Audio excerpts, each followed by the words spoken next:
সারাদিনে ঘুম মাত্র ৩০ মিনিট। কম ঘুমিয়ে সুস্থ থাকার প্রশিক্ষণ দিতে খুলেছেন আস্ত এক সংস্থা। দীর্ঘ ১২ বছর মাত্র ৩০ মিনিট ঘুমিয়েও তার কোনো শারীরিক সমস্যা নেই কোনো রোগ।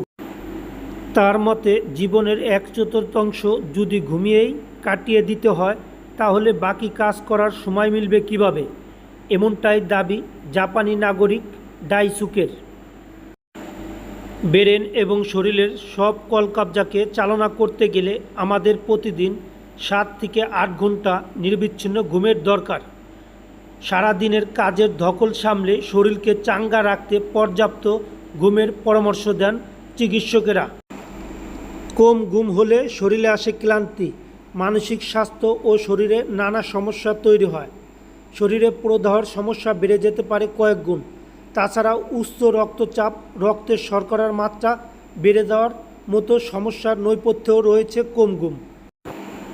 তবে আশ্চর্যের বিষয় হলো এত কম সময় ঘুমিয়েও তার নাকি শারীরিক কোনো সমস্যা হয়নি। দিব্যি রোগহীন ও সুস্থ রয়েছেন এই জাপানি ব্যবসায়ী। ডাইসুকে হরি মনে করেন যে কাজের লক্ষ্য স্থির রাখার জন্য লম্বা ঘুমের চেয়ে ভালো ঘুম বেশি গুরুত্বপূর্ণ। তার দাবি এই অতি অল্প পরিমাণ ঘুমের কারণে তার কাজের মনোসংযোগ ভালো হয়। শুধু নিজের জন্য নয়, জাপানিদের মধ্যেও কম ঘুমের কার্যকারিতা নিয়ে প্রচার চালাতে শুরু করেছেন ডাইসুকে। ২০১৬ সালে Japan Short Sleeper Training Association প্রতিষ্ঠা করেন তিনি। এই সংস্থার মাধ্যমে ২০০০-এরও বেশি জাপানিকে কম ঘুমের জন্য প্রয়োজনীয় প্রশিক্ষণ দিয়েছেন।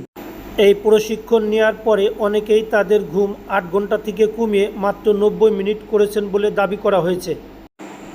সাউথ চায়না মর্নিং পোস্টে প্রকাশিত প্রতিবেদন অনুযায়ী ডাইসুকে ধীরে ধীরে তার মস্তিষ্ক এবং শরীরকে ন্যূনতম ঘুমে অভ্যস্ত করিয়েছেন।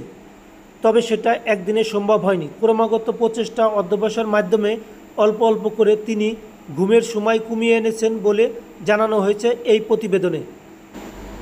জাপানের TV channel will you go with me নামের একটি রিয়েলিটি শোতে ডাইসুকে ৩ দিন ধরে অনুসরণ করে এর প্রমাণ পেয়েছে।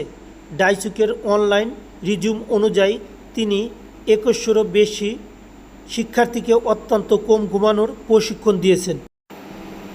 ঘুম পেলে কী করেন জবাবে সংবাদ মাধ্যমকে জানিয়েছেন, খাওয়ার ১ ঘন্টা আগে কফি খেলে কিংবা খেলাধুলা করলে ঘুম ও আচ্ছন্ন ভাব কেটে যায়।